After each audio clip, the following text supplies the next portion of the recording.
ನನ್ನ ಪ್ರೀತಿಯ ಪ್ರಥಮ PUC ವಿದ್ಯಾರ್ಥಿಗಳೇ, ಎಲ್ಲರಿಗೂ ಕೂಡ ಮತ್ತೊಮ್ಮೆ ನಮ್ಮ ಯೂಟ್ಯೂಬ್ ಚಾನಲ್ಗೆ ಸ್ವಾಗತವನ್ನು ಕೋರುತ್ತಿದ್ದೇನೆ. ನಾನು ನಿಮ್ಮ Islam sir. Welcome back to my another informative video. ಈ ಒಂದು ವಿಡಿಯೋದಲ್ಲಿ ಕನ್ನಡ ಪರೀಕ್ಷೆಯನ್ನು ಬರೆಯುತ್ತಿರುವಂತಹ ನಮ್ಮ ಪ್ರಥಮ PUC ವಿದ್ಯಾರ್ಥಿಗಳಿಗೆ ಬಹಳ ಇಂಪಾರ್ಟೆಂಟ್ ಆಗಿರುವಂತಹ ಕ್ವಶನ್ ಪೇಪರ್ ಜೊತೆಗೆ ಕೀ ಆನ್ಸರ್ ಕೂಡ ಇಲ್ಲಿ ನಾವು ಅಪ್ಲೋಡನ್ನು ಮಾಡಿಕೊಡುತ್ತಿದ್ದೇವೆ. ಈ ಒಂದು ಕೀ ಆನ್ಸರ್ ಪ್ರಿಪೇರ್ ಮಾಡಲಿಕ್ಕೆ ಹಾಗೂ ಕ್ವಶನ್ ಪೇಪರ್ ಪ್ರಿಪೇರ್ ಮಾಡಲಿಕ್ಕೆ ನಮ್ಮ ಗೆಳೆಯರಾದಂತಹ ಶಂಕರ್ ನಸ್ವಿ ಅವರಿಗೆ ಧನ್ಯವಾದಗಳನ್ನು ತಿಳಿಸ್ತಾ ಇದ್ದೇವೆ. ನೋಡಿ ಸರ್, ಕೆಲಸ ಮಾಡಿದವರಿಗೆ ಕೃತಜ್ಞತೆಗಳನ್ನು ಸಲ್ಲಿಸುವಂಥದ್ದು ಅದು ಧರ್ಮವಾಗಿರುತ್ತೆ. Anyhow, without wasting our time, let me start today's video. ವಿದ್ಯಾರ್ಥಿಗಳೇ, ವಿಡಿಯೋ ಪ್ರಾರಂಭ ಮಾಡೋಕ್ಕಿಂತ ಮುಂಚಿತವಾಗಿ ಒಂದು ನಿಮಗೆ ರಿಕ್ವೆಸ್ಟು, ದಯವಿಟ್ಟು ನಮ್ಮ ಮೇಲ್ ಐಡಿಗೆ ತಮ್ಮ ಬಳಿ ಇರುವಂತಹ ತಮ್ಮ ಯಾವ ಪರೀಕ್ಷೆ ಆಗಿದೆ ಅಲ್ವಾ ಇವತ್ತು, ಆ ಒಂದು ಪ್ರಶ್ನೆ ಪತ್ರಿಕೆಯನ್ನು ಕಳಿಸಿಕೊಡೋದನ್ನು ಮರೆಯಬೇಡಿ. ಅಲ್ಲಮ ಪ್ರಭುವಿನ ಅಂಕಿತ ನಾಮ ಯಾವುದು ಅಂತ ಇದೆ. ಗುಹೇಶ್ವರ ಅಂತ ಇಲ್ಲಿ ಇದೆ ಸರಿಯಾದ ಉತ್ತರ. ಹೌದಲ್ವಾ? ಅಲ್ಲಮ ಪ್ರಭುವಿನ ಯಾವುದು? ಗುಹೇಶ್ವರ ಅಂತ. ಚನ್ನಮಲ್ಲಿಕಾರ್ಜುನ ಅಂತ ಇದೆ, ಅದು ಬೇರೆಯವ್ರದ್ದು. ಹೌದಲ್ವಾ? ಹಾಗಾಗಿ ಸರಿಯಾದ ಉತ್ತರ ಆಪ್ಷನ್ ಬಿ ಆಗಿ ಇರುತ್ತದೆ. ಮಗು ಇದರ ಮುಂದೆ ಕಣ್ಣನ್ನು ಅರಳಿಸುತ್ತದೆ ಅಂತ ಇದೆ. ಏನು? ಹಣ್ಣಿನಂಗಡಿಯ ಮುಂದೆ ಕಣ್ಣನ್ನು ಅರಳಿಸುತ್ತದೆ. ಆಪ್ಷನ್ ಎ ಸರಿಯಾದ ಉತ್ತರ. ಶ್ರೀಗಂಧದ ತರುಗಳು ಏನಾದವು ಅಂತ ಇದೆ. ಚಿತಾಭಸ್ಮ ಆದವು ಅನ್ನುವಂಥದ್ದು ಸರಿಯಾದ ಉತ್ತರ. ಆಪ್ಷನ್ ಬಿ ಆಗಿ ಇರುತ್ತದೆ.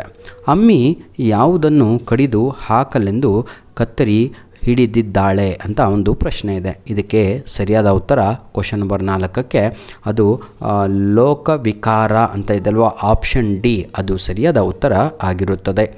ಕ್ವಶನ್ ನಂಬರ್ 5, ಜಗಪ್ರಳಯ ಯಾವಾಗ ಸಂಭವಿಸುತ್ತದೆ ಅಂತ ಇದೆ. 5ನೆಯ ಪ್ರಶ್ನೆಗೆ ಸರಿಯಾದ ಉತ್ತರ ಬಂದು ಪಾಪದ ಕೊಡ ತುಂಬಿದಾಗ ಜಗದ ಪ್ರಳಯ ಸಂಭವಿಸುತ್ತದೆ ಅನ್ನುವಂಥದ್ದು ಸರಿಯಾದ ಉತ್ತರ ಆಗಿರುತ್ತದೆ. ಕ್ವಶನ್ ನಂಬರ್ 6, ಹುಡುಗನಿಗೆ ಮಹಾತ್ಮ ಗಾಂಧಿ ಎಂಬ ಹೆಸರನ್ನು ಇಟ್ಟವರು ಯಾರು ಅಂತ ಇದೆ. ಕರಿಸಿದ್ದೇಗೌಡ ಅನ್ನುವಂಥದ್ದು ಸರಿಯಾದ ಉತ್ತರ ಆಗಿರುತ್ತದೆ. ಕ್ವಶನ್ ನಂಬರ್ 7, ಅಕ್ಕಿ ಗೋಧಿಗೆ ಹೋಲಿಸಿದರೆ ರಾಗಿ ಎಷ್ಟೋ ಪಟ್ಟು ಹೆಚ್ಚು ಪೌಷ್ಟಿಕವಾಗಿದೆ. ಹೌದಲ್ವಾ? ಎಷ್ಟು ಪಟ್ಟು ಪೌಷ್ಟಿಕವಾಗಿದೆ ಅನ್ನುವಂಥದ್ದು ಇಲ್ಲಿ ಪ್ರಶ್ನೆ ಆಗಿದೆ. ಅದಕ್ಕೆ ಸರಿಯಾದ ಉತ್ತರ 8 ಪಟ್ಟ ಆಯಿತಾ. 8 ಪಟ್ಟು ಅಂದರೆ imagine your self my dear children. ನಾವು ಬರೀ ಅಕ್ಕಿ ಗೋಧಿನಲ್ಲೇ ಮುಳುಗೋಗ್ಬಿಟ್ಟಿದ್ದೇವೆ. ಅದಕ್ಕಿಂತ 8 ಪಟ್ಟು ನಮಗೆ ಇದು ಉತ್ತಮವಾದ ಆಹಾರ ಆಗಿದೆ, ಅದನ್ನು ಬಿಡ್ತಾ ಇದ್ದೀವಿ. ಪಿಶಾಚಿಗಳು ಮನುಷ್ಯರನ್ನು ಯಾವುದರ ಮೂಲಕ ಪ್ರವೇಶಿಸುತ್ತದೆ ಅಂತ ಇದೆ. ದೌರ್ಬಲ್ಯದ ಮೂಲಕ ಅಂತ ಆಯಿತಾ. ಬರೀ ಅದನ್ನೇ ಯೋಚನೆ ಮಾಡ್ತಾಯಿದ್ರೆ ವೀಕ್ನೆಸ್ಸನ್ನು ನೋಡಿಕೊಂಡು ನಮ್ಮ ಒಳಗಡೆ ಪ್ರವೇಶ ಮಾಡುತ್ತವೆ. ಅದು ಬಿ ಆನ್ಸರ್ ಆಗಿರುತ್ತದೆ. ಇದು ನಿಜ. ಕ್ವಶನ್ ನಂಬರ್ 9, ರಾಜಕುಮಾರಿಗೆ ಬಂದ ರೋಗವಿದು ಯಾವುದು? ಹೊಟ್ಟೆ ನೋವು ಅನ್ನುವಂಥದ್ದು ಸರಿಯಾದ ಉತ್ತರ. 10ನೆಯ ಪ್ರಶ್ನೆ, ತಲೆಯಿಂದ ಕೆಲಸ ಮಾಡಬಹುದು ಅನ್ನೋದನ್ನು ಈ ಮನುಷ್ಯ ತೋರಿಸಿದ್ದೇನೋ ಸರಿಯೇ, ಆದರೆ ತಲೆಯಿಂದ ಕೆಲಸ ಮಾಡಿದರೆ ನೀವೇ ನೋಡಿದರಲ್ಲ, ತಲೆ ಸಿಡಿಯುತ್ತೆ. ಆದ್ದರಿಂದ ನಾವು ಮೊದಲಿನ ಹಾಗೆ ಕೈ ಮತ್ತು ಬೆನ್ನುಗಳಿಂದ ಕೆಲಸ ಮಾಡೋದೇ ವಾಸಿ. ಈ ಮಾತಿನಲ್ಲಿ ಡ್ಯಾಶ್ ಇದೆ ಅಂದರೆ ದೈಹಿಕ ಶ್ರಮಕ್ಕೆ ಆದ್ಯತೆಯನ್ನು ನೀಡಿದ್ದಾರೆ ಅನ್ನುವಂಥದ್ದು ಉತ್ತರ ಆಗಿರುತ್ತದೆ. ಬನ್ನಿ ವಿದ್ಯಾರ್ಥಿಗಳೇ, ಈಗ ನಾವು ಬಿಟ್ಟ ಸ್ಥಳಗಳನ್ನು ನೋಡ್ತಾ ಹೋಗೋಣ.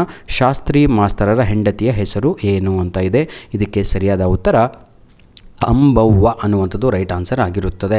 ಶೋಷಿತ ಜನಾಂಗದವರ ಬಾಳಿನ ನೈತಿಕ ಧೈರ್ಯದ ಆಯಿತಾ ನಂದಾದೀಪ ಹಚ್ಚಿದವರು ಯಾರು ಅಂತ ಇದೆ. ಇದಕ್ಕೆ ಕುದ್ಮುಲ್ ರಂಗರಾವ್ ಅನ್ನುವಂಥದ್ದು ರೈಟ್ ಆನ್ಸರ್ ಆಗಿರುತ್ತದೆ. ಕ್ವಶನ್ ನಂಬರ್ 13, ಡ್ಯಾಶ್ ಶ್ರೇಯಸ್ಸಿಗಾಗಿ ಶಕುಂತಲೆ ಅರಮನೆಗೆ ಬಂದಿದ್ದಾಳೆ ಅಂತ ಇದೆ. ಸರಿಯಾದ ಉತ್ತರ ಭರತನ ಅನ್ನುವಂಥದ್ದು ಸರಿಯಾದ ಉತ್ತರ. ಕ್ವಶನ್ ನಂಬರ್ 14, ನನ್ನ ಪ್ರೀತಿಯ ವಿದ್ಯಾರ್ಥಿಗಳೇ, ಬ್ರಿಟಿಷ್ ಸರ್ಕಾರಕ್ಕೆ ತೆರಿಗೆ ಕಟ್ಟಬಾರದೆಂದು ಡ್ಯಾಶ್ ಹೇಳಿದರು ಅಂತ ಇದೆ. ಇದಕ್ಕೆ ಸರಿಯಾದ ಉತ್ತರ ಗಾಂಧೀಜಿಯವರು ಹೇಳಿದರು ಅನ್ನುವಂಥದ್ದು ಸರಿಯಾದ ಉತ್ತರ ಆಗಿರುತ್ತದೆ. ಕ್ವಶನ್ ನಂಬರ್ 15, ನಾರಿ ಡ್ಯಾಶ್ ಹೊಡೆತಕ್ಕೆ ನರಿ ಕಂಡ್ರೋ ಪ್ರಾಣಿ. ನರಿ ಡ್ಯಾಶ್ ಹೊಡೆತಕ್ಕೆ ಪ್ರಾಣ ಬಿಟ್ಟಿತು ಆಯಿತಾ. ಇದಕ್ಕೆ ಸರಿಯಾದ ಉತ್ತರ ಕಲ್ಲಿನ ಹೊಡೆತಕ್ಕೆ ಅನ್ನುವಂಥದ್ದು ಸರಿಯಾದ ಉತ್ತರ ಆಗಿರುತ್ತದೆ. ವಿದ್ಯಾರ್ಥಿಗಳೇ, ಕೆಲವೊಮ್ಮೆ ಓದುವ ಸಮಯದಲ್ಲಿ ತಪ್ಪಾದರೆ ಕ್ಷಮಿಸಿ, ಮನುಷ್ಯರಲ್ವಾ, ತಪ್ಪಾಗೇ ಆಗುತ್ತೆ. ಹೊಂದಿಸಿ ಬರೆಯಿರಿ. HS ಶಿವಪ್ರಕಾಶ್ ಅಂತ ಇದೆ. ಇದಕ್ಕೆ ಸರಿಯಾದ ಉತ್ತರ ಬಂದು ನೋಡಿ ಆಯಿತಾ. ಏನಂತೀರ ತಾವುಗಳು, ಲೋಕೇಶ್ ಅಗಸನ ಕಟ್ಟೆ ಅಂತ. ಹೌದಾ? ಯಾವುದಪ್ಪ ಆನ್ಸರ್ ಇದಕ್ಕೆ? 2 ಅಂತಲೇ ಕಾಣ್ತಾ ಇದೆ. ಮಳೆ ಬಿದ್ದ ನೆಲದಲ್ಲೇ ಮತ್ತೆ ಸೂರ್ಯ ಹುಟ್ಟು ಬರುತ್ತಾನೆ. ಲೋಕೇಶ್ ಅಗಸನ ಕಟ್ಟೆ ಅದು. HS ಶಿವಪ್ರಕಾಶ್ ಮಳೆ ಬಿದ್ದ ನೆಲದಲ್ಲಿ ಅಂತ. ದೇವರಿಗೊಂದು ಅರ್ಜಿ, ತಪ್ಪಾದರೆ ತಾವುಗಳು ಕಮೆಂಟ್ ಮುಖಾಂತರ ಸರಿ ಮಾಡಿ ವಿದ್ಯಾರ್ಥಿಗಳೇ. ದೇವರಿಗೊಂದು ಅರ್ಜಿ ಅಂತ ಇದೆ. ಇದಕ್ಕೆ ಸರಿಯಾದ ಉತ್ತರ ಬಂದು ಲಕ್ಕೂರು ಸಿ ಆನಂದ್ ಅನ್ನುವಂಥದ್ದು ಸರಿಯಾದ ಉತ್ತರ ಆಗಿರುತ್ತೆ. ಹೊಲಿಗೆ ಯಂತ್ರದ ಅಮ್ಮಿ ಸರಿಯಾದ ಉತ್ತರ ಆರಿಫ್ ರಜಾ ಅನ್ನುವಂಥದ್ದು ರೈಟ್ ಆನ್ಸರ್. ಜೀವಕ್ಕೆ ಇಂಧನ ಅಂತ ಇದೆ. ಬಸವರಾಜ ವಕ್ಕುಂದ ಅನ್ನುವಂಥದ್ದು ಸರಿಯಾದ ಉತ್ತರ ಆಗಿರುತ್ತದೆ. ಬನ್ನಿ ವಿದ್ಯಾರ್ಥಿಗಳೇ, ಈಗ ನಾವು ಎ ಭಾಗದ ಸಂಪೂರ್ಣದ ಪ್ರಶ್ನೆ ಪತ್ರಿಕೆ ವಿತ್ ಕೀ ಆನ್ಸರ್ಗಳನ್ನು ನೋಡಿದ್ವಿ. ಈಗ ನಾವು 2 ಅಂಕದ ಪ್ರಶ್ನೆಗಳನ್ನು ನೋಡ್ತಾ ಹೋಗೋಣ. 2 ಅಂಕದ ಪ್ರಶ್ನೆ ಅಂತ ಹೇಳಿದರೆ ಪಾರ್ಟ್ ಬಿ ನಲ್ಲಿ ಪ್ರಾರಂಭ ಆಗ್ತವೆ. 2 ಮಾರ್ಕ್ಸ್ ಕ್ವಶನ್ನಲ್ಲಿ ತನು ಮನ ಧನವನ್ನು ಮರೆಯಲು ಏನನ್ನು ತೋರುತ್ತಾರೆ ಅಂತ ಇದೆ. ತನುವು ಮರೆಯಲು ಗುರುವನ್ನು, ಮನ ಮರೆಯಲು ಲಿಂಗವನ್ನು ಮತ್ತು ಧನವನ್ನು ಮರೆಯಲೆಂದು ಜಂಗಮರು ಏನಿದು ತೋರುತ್ತಾರೆ ಅನ್ನುವಂಥದ್ದು ಸರಿಯಾದ ಉತ್ತರ. ಶಿಶು ಮಕ್ಕಳ ಪ್ರೇಮಕ್ಕೆ ಮಾದಪ್ಪ ಹೇಗೆ ಬಂದನು ಅಂತ ಇದೆ. ಶಿಶು ಮಕ್ಕಳ ಪ್ರೇಮಕ್ಕೆ ಮಾದಪ್ಪನು ಮಕ್ಕಳನ್ನು ಎತ್ತಿ ಹೆಗಲ ಮೇಲೆ ಹೊತ್ತುಕೊಂಡು ಏನಿದು ಗೂಡಿಗೆ ಕರೆದುಕೊಂಡು ಬಂದನು. ಎಂಥ ಮಾತುರಿ. ನಾಡಿನ ಹೊರಗಿನ ಮತ್ತು ಒಳಗಿನ ಕಳ್ಳರು ಯಾರು ಅಂತ ಇಲ್ಲಿ ಕೇಳಿದ್ದಾರೆ. ನಾಡನ್ನು ತಮ್ಮ ದಾಸ್ಯದಲ್ಲಿ ಇಟ್ಟುಕೊಂಡಿದ್ದಂತೆ ಕಡಲು ಕಳ್ಳರು ಹೊರಗಿನ ಕಳ್ಳರಾದರೆ ಬ್ರಿಟಿಷರು ಅಂತ. ರೈತರು ಬೆಳೆದ ಬೆಳೆಯನ್ನು ಕಿತ್ತುಕೊಂಡು ಸುಖ ಪಡುವ ರಾಕ್ಷಸರು ರಾಜಕಾರಣಿಗಳು ನಮ್ಮ ನಡುವೆ ಇದ್ದಾರೆ. ಕ್ವಶನ್ ನಂಬರ್ 20, ತಾನು ಬದುಕಿನಲ್ಲಿ ಇನ್ನೂ ಕಾಣಬೇಕಾಗಿರುವುದು ಏನೆಂದು ಒಡಲೊಳಗಿನ ಮಗುವು ಹೇಳುತ್ತದೆ ಅಂತ ಪ್ರಶ್ನೆ ಇದೆ.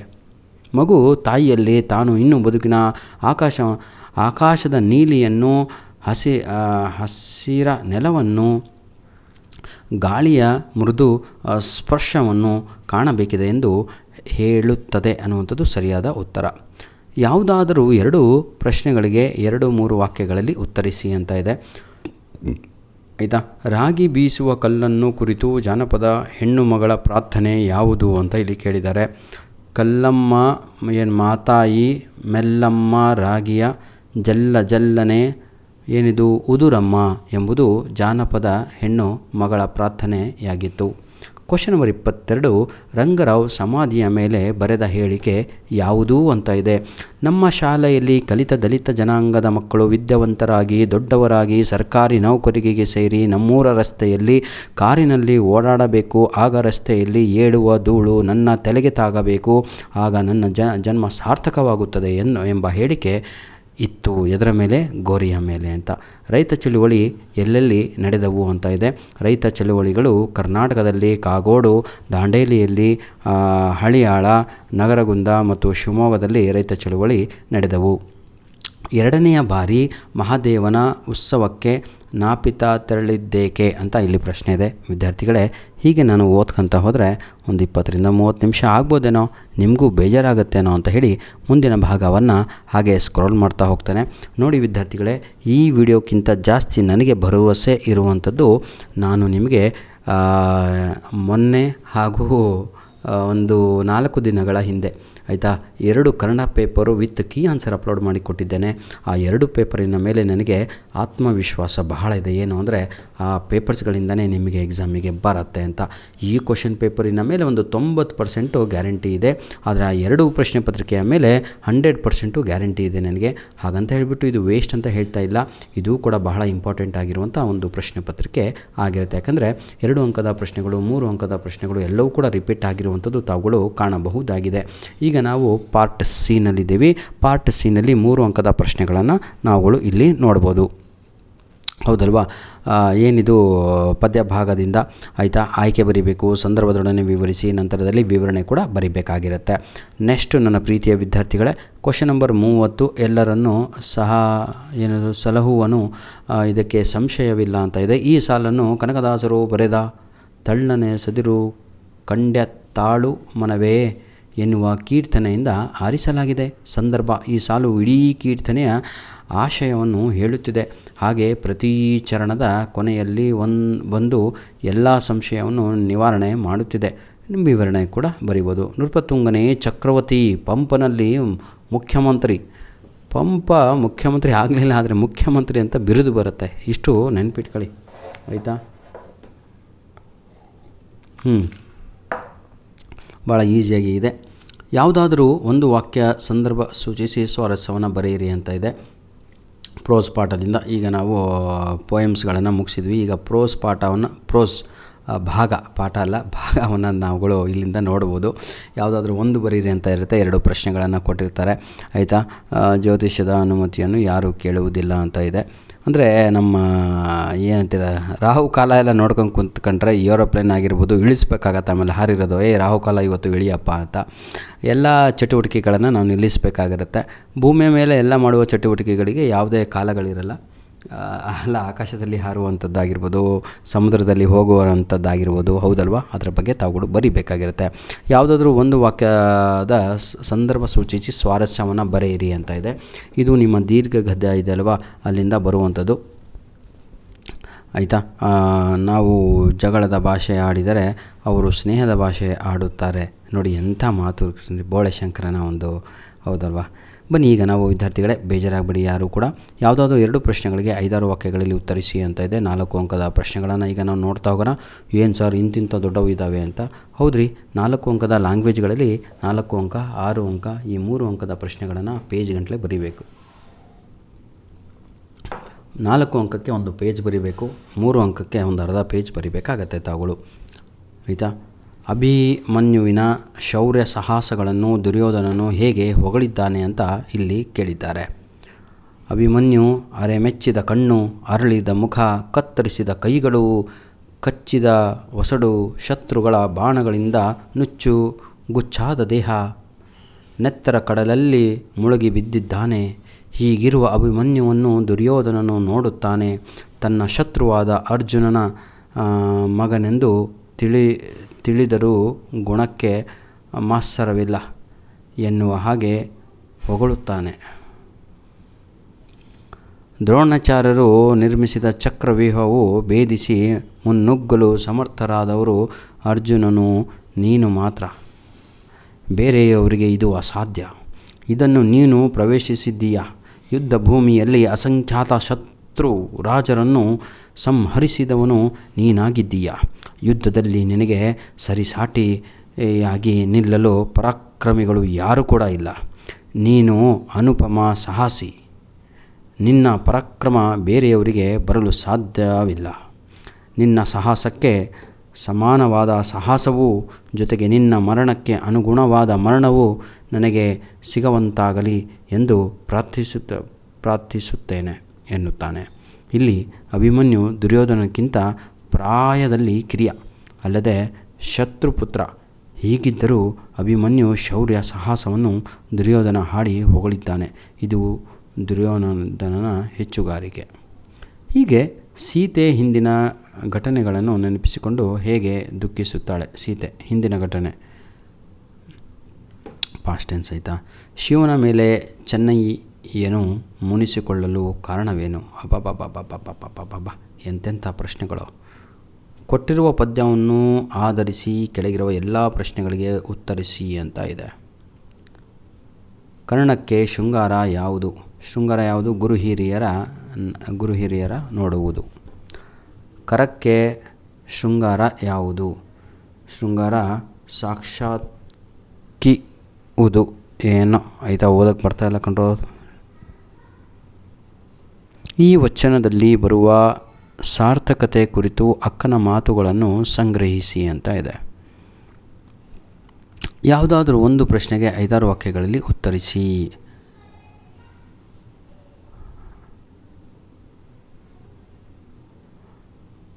ವಿದ್ಯಾರ್ಥಿಗಳೇ, ಮತ್ತೊಮ್ಮೆ ನಮ್ಮ ಗೆಳೆಯರಾದಂತಹ ಸಹಪಾಠಿಯಾದಂತಹ ನಮ್ಮ ಶಂಕರನಸ್ವಿ ಅವರಿಗೆ ಧನ್ಯವಾದಗಳು. ಯಾಕಂದರೆ ಇಷ್ಟು ಕಷ್ಟಪಟ್ಟು ವಿತ್ ಕೀ ಆನ್ಸರ್ ರೆಡಿ ಮಾಡಬೇಕು ಅಂದರೆ ಅಂತಿಂಥದ್ದಲ್ಲ, ಆಯಿತಾ? ಯಾಕಂದರೆ ಎಲ್ಲ ಪಂಚೇಂದ್ರಿಯಗಳು ಗಟ್ಟಿಯಾಗಿ ಇಟ್ಕೋಬೇಕಾಗತ್ತೆ. ಬರೆಯೋದು ಈಸಿ, ಆದರೆ ಟೈಪ್ ಮಾಡಿ ಎಲ್ಲ ಮಾಡುವಂಥದ್ದಿದೆ ಅಲ್ವಾ. ಬನ್ನಿ ಈಗ ನಾವು ಲಾಸ್ಟ್ ಪಾರ್ಟ್ ಡಿನಲ್ಲಿದ್ದೇವೆ. ಗ್ರಾಮರ್ ಭಾಗವನ್ನು ನೋಡೋಣ. ಈ ಕೆಳಗಿನ 2 ಪದಗಳನ್ನು ಬಿಡಿಸಿ ಬರೆಯಿರಿ.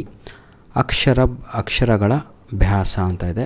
ಅಕ್ಷರಗಳ ಪ್ಲಸ್ ಅಭ್ಯಾಸ ಅಂತ ಎಕ್ಸಾಮಲ್ಲಿ ಬರಿಬೇಕು. ವೈದ್ಯಾಧಿಕಾರಿ ಅಂತ ಇದೆ. ವೈದ್ಯ ಪ್ಲಸ್ ಅಧಿಕಾರಿ ಅಂತ ಬರಿಬೇಕು. ಉದ್ದಗಲ ಅಂತ ಇದೆ. ಉದ್ದ ಪ್ಲಸ್ ಅಗಲ ಅಂತ ಬರಿಬೇಕು. ಯಾಕೆ ಬರಿಬೇಕು ಅಂದರೆ ಅವರೇ ಕ್ವಶನಲ್ಲಿ ಕೊಟ್ಟಿದ್ದಾರೆ, ಪದಗಳನ್ನು ಬಿಡಿಸಿ ಬರೆಯಿರಿ ಅಂತ. 2 ಪದಗಳಿಗೆ ಸಮಾನಾರ್ಥಕಗಳನ್ನು ಬರೆಯಿರಿ ಅಂತ ಇದೆ. ಇಳೆ ಅಂತ ಇದೆ. ಧರೆ ಅಂತಲೂ ಹೌದು, ಭೂಮಿ ಅಂತಲೂ ಕರಿತೀವಿ, ನೆಲ ಅಂತಲೂ ಕೂಡ ಹೇಳ್ತೀವಿ, ಪೃಥ್ವಿ ಅಂತಲೂ ಹೇಳ್ತೀವಿ. ಯಾವುದಾದ್ರೂ 2 ಬರೆದ್ರೆ ಸಾಕು ಎಕ್ಸಾಮಲ್ಲಿ. ಕಣ್ಣು ಅಂತ ಇದೆ. ಕಣ್ಣು ಅಂದರೆ ನೇತ್ರ ಅಂತ ಕರಿತೀವಿ ಅಥವಾ ನಯನ ಅಂತ ಕೂಡ ಹೇಳ್ತೇವೆ. ಯುದ್ಧ ಅಂತ ಇದೆ. ಯುದ್ಧ ಅಂದರೆ ಕದನ ಅಂತ ಹೇಳ್ತೀವಿ ಅಥವಾ ಸಮರ ಅಂತ ಕೂಡ ಹೇಳ್ತೀವಿ, ಆಯಿತಾ. ವಾರ್ ಅಂತ ಯುದ್ಧ ಅಂದರೆ. ಕ್ವಶನ್ ನಂಬರ್ 47, ಕೆಳಗಿನ 2 ಪದಗಳ ತತ್ಸಮ ತದ್ಭವವನ್ನು ಬರೆಯಿರಿ ಅಂತ ಇದೆ. ಆಕಾಶ ಅಂತ ಇದೆ. ಇದಕ್ಕೆ ಅಗಸ ಅಂತ ಬರಿಬೇಕು. ಯುಗ ಅಂತ ಇದೆ. ಇದಕ್ಕೆ ಜುಗ ಅಂತ ಬರಿಬೇಕು. ವರ್ಣ ಅಂತ ಇದೆ. ಇದಕ್ಕೆ ಬಣ್ಣ ಅಂತ ಬರಿಬೇಕು. 48ನೆಯ ಪ್ರಶ್ನೆ, ಕೆಳಗಿನ 2 ಪದಗಳಿಗೆ ವಿರುದ್ಧ ಪದಗಳನ್ನು ಬರೆಯಿರಿ, ಅಂದರೆ ಆಪೋಸಿಟ್ ವರ್ಡ್ಸ್. ಖಂಡ ಅಂತ ಇದೆ. ಅಖಂಡ ಅಂತ ಬರಿಬೇಕು. ಖಂಡ ಅಂದರೆ ಒಂದು, ಅಖಂಡ ಅಂದರೆ ಸಂಪೂರ್ಣ ಅಂತ. ಟೊಳ್ಳು ಅಂತ ಇದೆ. ಟೊಳ್ಳು ಅಂದರೆ ಆಯಿತಾ, ಅದಕ್ಕೆ ಆಪೋಸಿಟ್ ವರ್ಡು ಗಟ್ಟಿ ಅಂತ.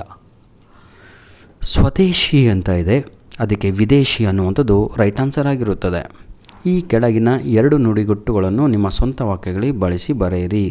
ಕರುಳು ಕುಡಿ ಅಂತ ಇದೆ. ತಾಯಿ ಕರುಳು ಕುಡಿಗಳನ್ನು ಕಣ್ಣಲ್ಲಿ ಕಣ್ಣಿಟ್ಟು ಕಾಪಾಡುತ್ತಾಳೆ. ನೋಡಿ ಎಂತಹ ಮಾತಿದೆ. ಮೊರೆ ಹೋಗು ಅಂತ ಇದೆ. ನಾನು ದೇವರಲ್ಲಿ ಮೊರೆ ಇಡುತ್ತೇನೆ, ಮೊರೆ ಹೋಗುತ್ತೇನೆ ಅಂತ ಬರಿಬೋದು. ಮುಖವಾಡ ಅಂತ ಇದೆ. ಮುಖವಾಡ ಧರಿಸಿದವರನ್ನು ನಂಬಬಾರದು. ಕ್ಲಿಯರ್. 50ನೆಯ ಪ್ರಶ್ನೆ, ಯಾವುದಾದರೂ 2 ಅನ್ಯದೇಶಿ ಪದಗಳನ್ನು ಬರೆಯಿರಿ. 2 ಬರಿಬೇಕು. ಕಾಗದ, ಕಾರು, ಬಸ್ಸು, ರೈಲು, ಸರ್, ಕಾಲೇಜು, ಟೀ, ಕಾಫಿ, ಅರ್ಜಿ. ಒಂದು ಕೆಲಸ ಮಾಡಿ, ಯಾರಿಗೆ ಬರಲ್ವೋ ಅಂಥ ವಿದ್ಯಾರ್ಥಿಗಳು ಕ್ವಶನ್ ಪೇಪರಿಂದನೇ ಕಾಪಿ ಮಾಡಿ. ಅಲ್ಲಿ ನಿಮ್ಮ ಕಾಲೇಜು ಅಂತಲೇ ಮೇಲ್ಗಡೆ ಕ್ವಶನ್ ಪೇಪರ್ ಮೇಲೆ ಇರುತ್ತೆ, ಅದನ್ನೇ ಕಾಪಿ ಮಾಡಿ ಬರೀರಿ. ಅಲ್ಲೂ ಸಿಗಲಿಲ್ಲ ಅಂದರೆ ಲೆಟರ್ ರೈಟಿಂಗಲ್ಲಿ ಕಾಲೇಜು ಅಂತ ಇರುತ್ತೆ, ಅದನ್ನು ಕಾಪಿ ಮಾಡಿ ಬರಿಬೋದು. ಅರ್ಥ ಆಯ್ತಾ ಎಲ್ಲರಿಗೂ? ನೆಕ್ಸ್ಟ್ ಆಯಿತಾ, ಕಾಗದ ಅಂತ ಈಸಿಯಾಗಿ ಬರಿಬೋದು. ಕಾರು ಅಂತಲೂ ಕೂಡ ಬರೀತೀರ. ಈಗ ನಾವು ಪ್ರಬಂಧದಲ್ಲಿದ್ದೀವಿ. ಯಾವುದಾದ್ರೂ ಒಂದು ವಿಷಯವನ್ನು ಕುರಿತು ಪತ್ರವನ್ನು ಬರೆಯಿರಿ. ಕುರಿತು ಪತ್ರ ಅಲ್ಲ, ಅದು ಪ್ರಬಂಧವನ್ನು ಬರೆಯಿರಿ ಅಂತ ಕ್ಷಮಿಸಬೇಕು. ಮೂಢನಂಬಿಕೆಗಳಿಂದ ಸಮಾಜದ ಮೇಲೆ ಆಗುವ ದುಷ್ಪರಿಣಾಮಗಳು ಅಂತ ಹೇಳಿದರೆ ಆಯಿತಾ, effect of superstitious thing on the society ಅಂತ, ಸಮಾಜದ ಮೇಲೆ ಅದರ ಎಫೆಕ್ಟ್. ಪುಸ್ತಕಗಳ ಮಹತ್ವ ಅಂತ ಇದೆ. ಇಂಪಾರ್ಟೆನ್ಸ್ ಆಫ್ ಬುಕ್ಸ್ ಅಂತ. ನೆಕ್ಸ್ಟ್, ಯಾವುದಾದ್ರೂ ಒಂದು ವಿಷಯವನ್ನು ಕುರಿತು ಪತ್ರವನ್ನು ಬರೆಯಿರಿ ಅಂತ ಇದೆ. ಯಾವುದಾದ್ರೂ ಒಂದು ವಿಷಯವನ್ನು ಕುರಿತು ತಗೊಳ್ಳಿ, ಈಸಿಯಾಗಿ ಒಂದು ಪತ್ರವನ್ನು ಬರಿಬೋದು. ಒಂದು ಫಾರ್ಮಲ್ ಲೆಟರ್ ಇದೆ, ಇನ್ನೊಂದು ಇನ್ಫಾರ್ಮಲ್ ಲೆಟ್ರನ್ನು ಇಲ್ಲಿ ಕೊಟ್ಟಿದ್ದಾರೆ. ಧನ್ಯವಾದಗಳು ವಿದ್ಯಾರ್ಥಿಗಳೇ. ಲೆಟರ್ ರೈಟಿಂಗ್ ಯಾರಿಗೆ ಬರಲ್ವೋ ಈಗಾಗಲೇ ನಾನು ಅಪ್ಲೋಡ್ ಮಾಡಿ ಕೊಟ್ಟಿದ್ದೀನಿ ಅನಿಸುತ್ತೆ, ವಿತ್ 2 ಏನಂತೀರ ತಗೊಳ್ಳು ವಿಡಿಯೋ ತಗೊಳ್ಳು. ದಯವಿಟ್ಟು ತಪ್ಪದೆ ನೋಡಿ ವಿದ್ಯಾರ್ಥಿಗಳೇ. ಧನ್ಯವಾದಗಳು. ನಿಮ್ಮ ಪ್ರೀತಿ ವಿಶ್ವಾಸ ಸದಾ ಹೀಗೆ ಇರಲಿ. ನಿಮ್ಮ ಎಕ್ಸಾಮ್ ಆದ ತಕ್ಷಣ ನಮ್ಮ ಮೇಲ್ ಐಡಿಗೆ ALLININONE1P99 ಆಯಿತಾ @gmail.com ನೋಡಿ.